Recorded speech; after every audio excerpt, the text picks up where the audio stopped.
So our second project with the foundation centered around developing a deep understanding of successful small groups. So our first project with the foundation was focused on investigating forms of self-organization around Jewish wisdom and really exploring the role that the foundation can play as a catalyst and support to further Jewish wisdom. And in particular, that project kind of underscored the importance of small groups as a critical mechanism for engaging with Jewish wisdom within the broader ecosystem of meaning making. So in this second project, we really sought to dig further on what actually makes a successful small group and what it takes, or sort of the conditions behind small group effectiveness. So our key question here was, what does it take for small groups anchored in Jewish wisdom to succeed? And just an overview of our methodology. So we first grounded ourselves in a review of academic literature on small group origins, structure, and cohesion. And we also spoke to 6 experts on small group organizing to help guide our research. So for our research, we interviewed leaders and members of 12 different small groups to understand their backgrounds and their experiences of success. And we also immersed ourselves in the key activities of 5 of those groups. So those immersions looked like 3 to 5 hour engagements where we participated in group activities firsthand and also spoke to members to really understand their perspectives on the group.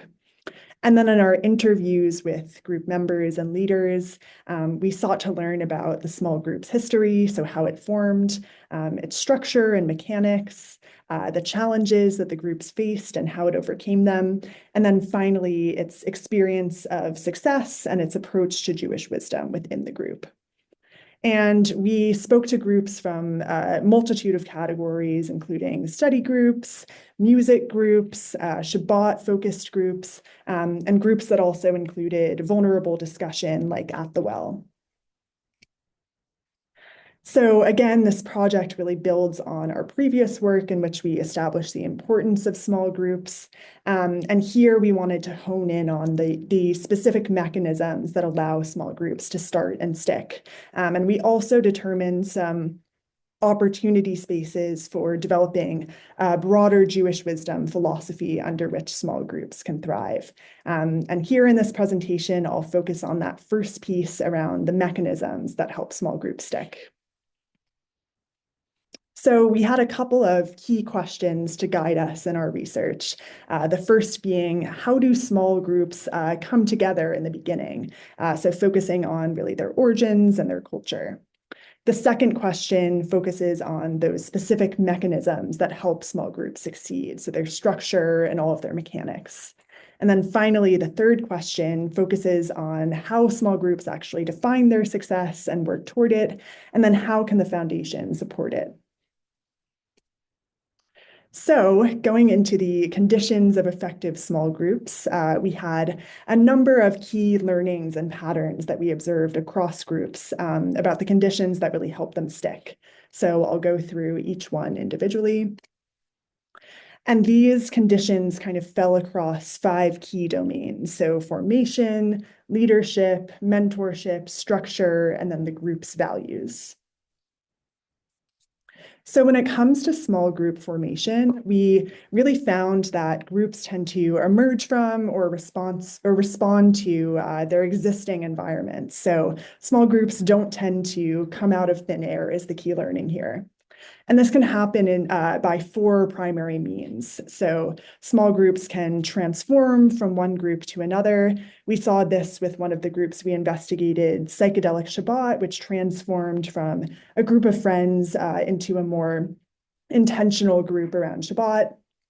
They can also kind of spin off from another group in opposition to a perceived unmet need or gap.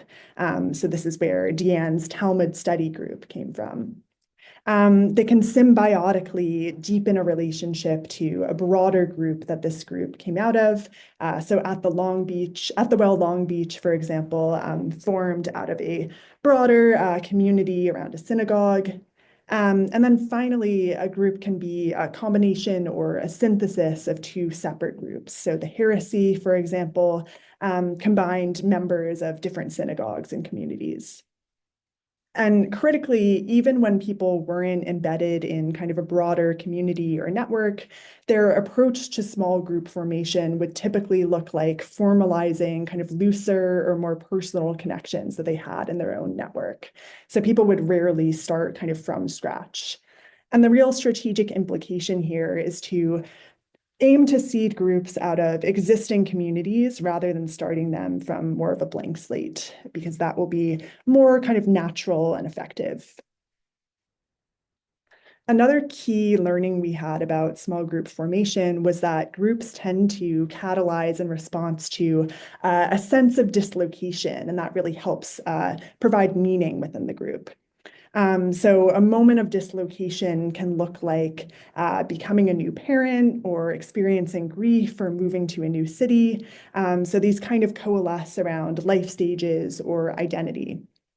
When we looked at organically formed small groups, however, these dislocations or transitions were rarely kind of the primary focus of the group or a condition for membership, because that would make membership requirements too rigid. So where we did see groups explicitly focused on identity or life stage was within institutional settings, because group formation in those settings was more top down and could use more of a wide net recruitment strategy and a more targeted search for members. So as an example, Deanne's Talmud study group, which was more of an organically formed group, kind of spun off naturally from a grieving circle that emerged after a loss in the community. And then with At the Well Long Beach, that group emerged out of a sense of dislocation from the key leader who was moving cities and wanted to find community. So the implication here is that groups that are explicitly focused around identity or life stage would probably thrive the most in institutional settings where there's that ready recruitment pool and kind of a more top-down group formation. So moving on to leadership, our second domain. Most groups begin with kind of a core seed of 2 to 3 people who really catalyze group formation. So we heard from members that people rarely form groups alone. That can be a lot harder logistically, and it's very important to have 1 or 2 people for support and kind of accountability in the beginning. So looking at kind of the roles these people filled, we saw 2 key roles, which were the operator and the connector. So the person fulfilling that operator role would be handling logistics and tech and scheduling and that administrative side. And then the connector would be kind of leading the recruitment efforts of the group. So inviting new members and really acting as an initial social glue for the group. And the connector would also kind of fill in as an informal group facilitator if that was necessary. So having multiple people was really important. And one of our members told us that this is kind of crucial for sticking with your intention in the beginning and moving forward. So the implication here is really to focus on incubating groups with dyads or triads of people that can hold each other accountable from the very beginning. Another quick point about leadership. One of the key questions that we looked at was whether expertise is very necessary to start a group. And while it did help group leaders, we found that it didn't have to be in all categories. So it would be helpful for a leader to enter a group with either expertise in practice or content, but you didn't need both. So for example, a leader might have experience in close textual analysis, so the practice of the group, but they wouldn't know a particular text very well, so the content of the group. Or they might know an instrument if the group is centered around music, but not the specific music that they would be playing. So practice expertise, we found, could serve as kind of an anchor to give leaders the confidence to approach content that was unfamiliar to them. They still recognize this content as unknown, but they weren't as intimidated by it because they already had that leader credibility in the adjacent practice domain. So with heresy, for example, the group's leader had zero familiarity with the texts that the group studied, but he did have experience in close reading, as did the other members of the group.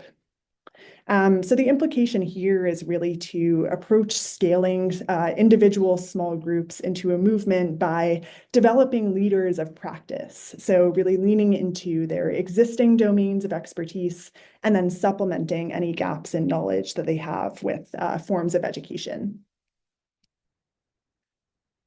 Moving on to our third domain, mentorship. So we saw that the best models for leadership training are mentorship and forms of coaching. And one of the questions that we entered this work with was how much formal facilitation training does a leader need? And we found that they don't need really a formalized training mechanism. Rather, they need more of kind of a longitudinal personal relationship with a mentor who's really invested in their growth over time, or kind of a coach figure that they can consult when they need to. So this is more of an interpersonal model, and it worked really well, not only because starting a group requires kind of having that flexibility to respond to challenges as they come up, but also because the support that leaders were seeking was not only practical, but also emotional.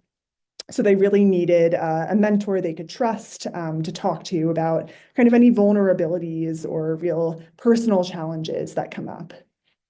And we, again, kind of sought expertise from small group experts. And one of them was Pastor Steve from Saddleback Church, who told us that one of the most important things that people would need when they started a small group was encouragement and one-on-one support.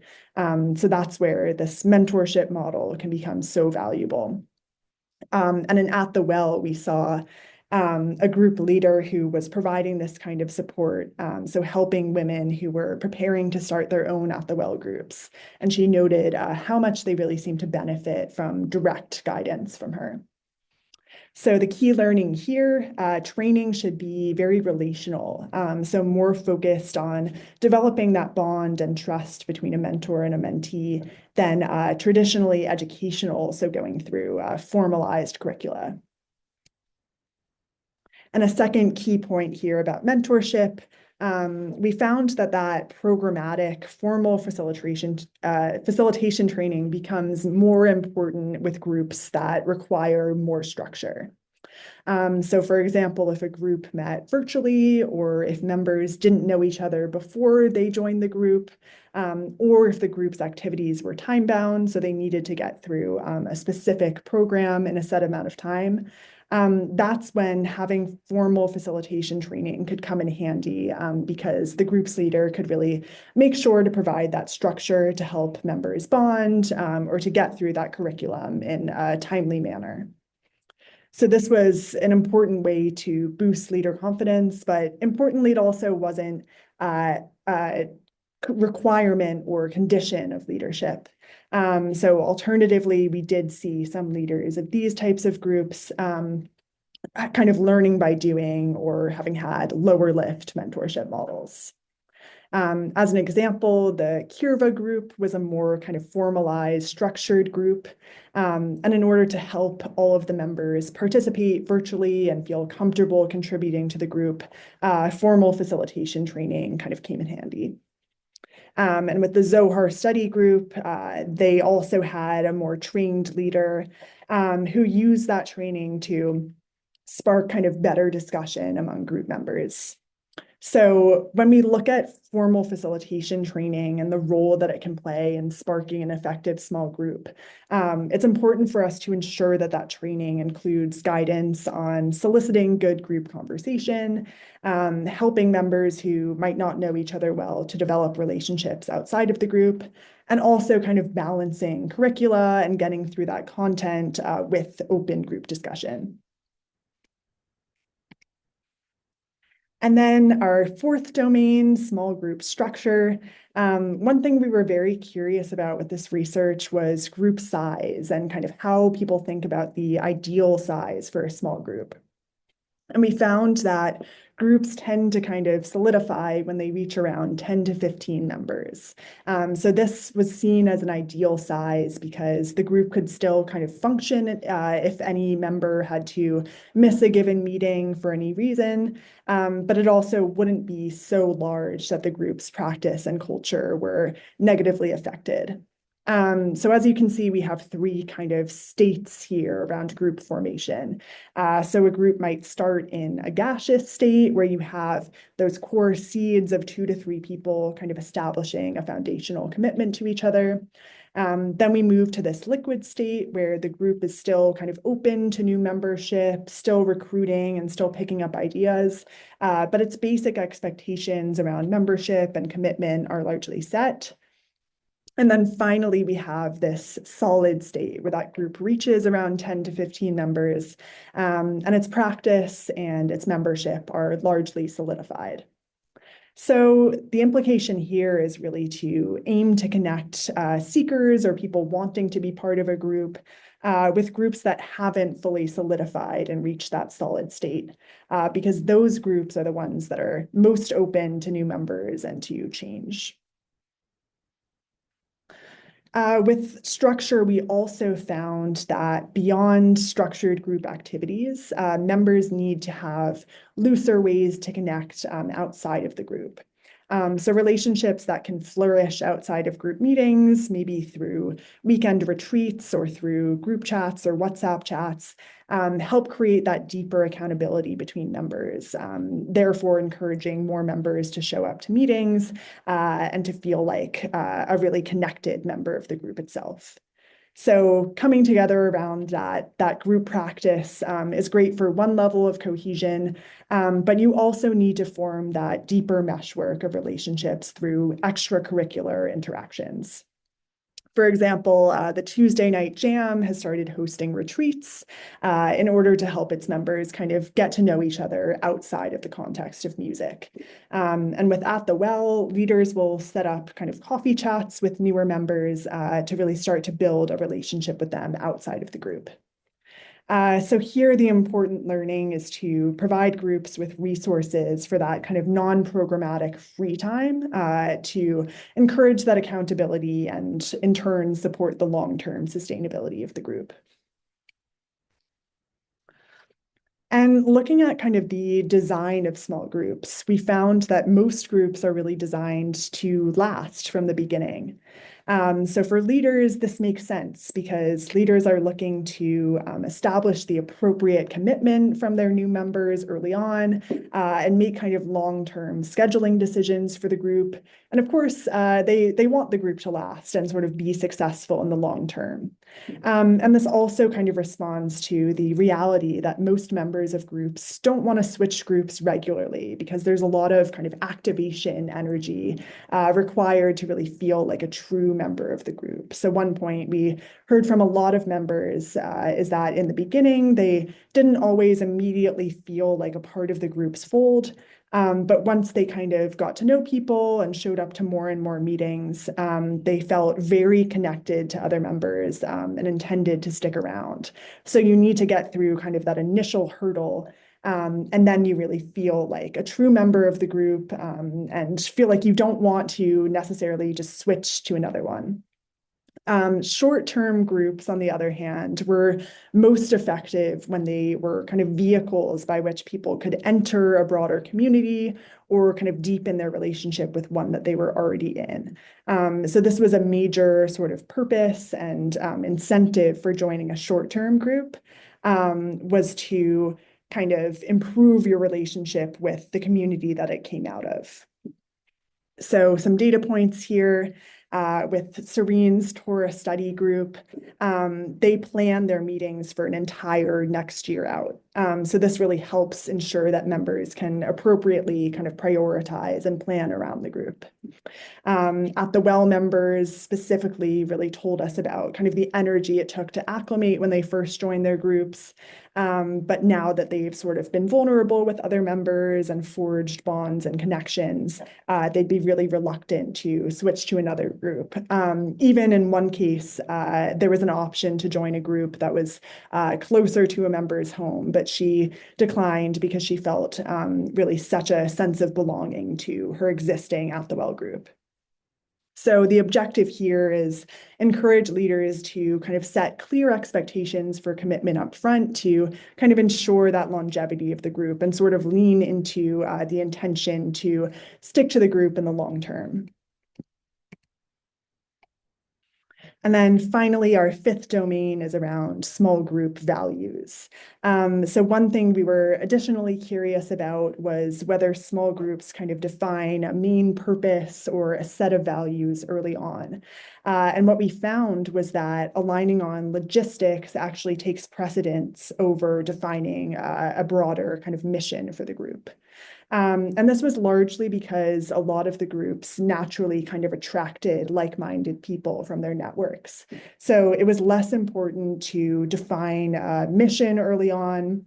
And instead, it was actually very crucial to think about logistics, like when the group would meet, and for how long, and all of those kind of administrative pieces. When we did see a defined mission become more central was at the later stages of the group's development. So if a group had moments where they introduced new members or they navigated a moment of conflict, those really encouraged reflection on the implicit rules and assumptions that the group had. So for example, with heresy, it was only when somebody tried to introduce a fiction text to the group, which up until that point was only reading nonfiction, that the group had to kind of think about its focus and explicitly affirm its commitment to nonfiction materials. And then with At the Well, there was a lot of discussion at one point around whether or not to let non-Jewish members into the group. And that kind of forced members to develop a clearer sense of what they wanted their membership to look like. So the key learning here is really to be explicit about logistical commitments when recruiting new members, and then allow members to kind of discover purpose more naturally after being invited into the group. And our last key pattern here is that Jewish wisdom should really be introduced prior to group solidification, or alternatively as kind of a spin-off of an existing group. So when we looked at the role of Jewish wisdom within groups, we found that because the purpose of groups is kind of more flexible early on, and then of course becomes explicit at those later stages, it's in kind of this pre-solidification stage that Jewish wisdom should really be introduced. The reason for this is really that once that group reaches kind of more of a solid state, it's again more sort of resistant to change. So if Jewish wisdom is to be kind of a core focus of the group, it's important that the group is defined with Jewish wisdom in mind as a key focus for the group. If this doesn't happen, then it can be kind of incorporated into a spin-off group from the already solidified one. And that spin-off group is where members kind of understand that they're focusing on Jewish wisdom from the outset. So rather than trying to incorporate Jewish wisdom into the broader organization that the Kirva group spun out of, that group decided to actually spin off small study groups dedicated to Jewish wisdom. And then as another example with the Tuesday Night Jam, its founder created it as kind of a more Jewish wisdom focused, community-oriented spin-off of another kind of bigger jam. So the strategic implication here is really don't rely on groups to just naturally drift towards Jewish wisdom. Be very intentional about introducing it early on or kind of as the impetus for forming a new group.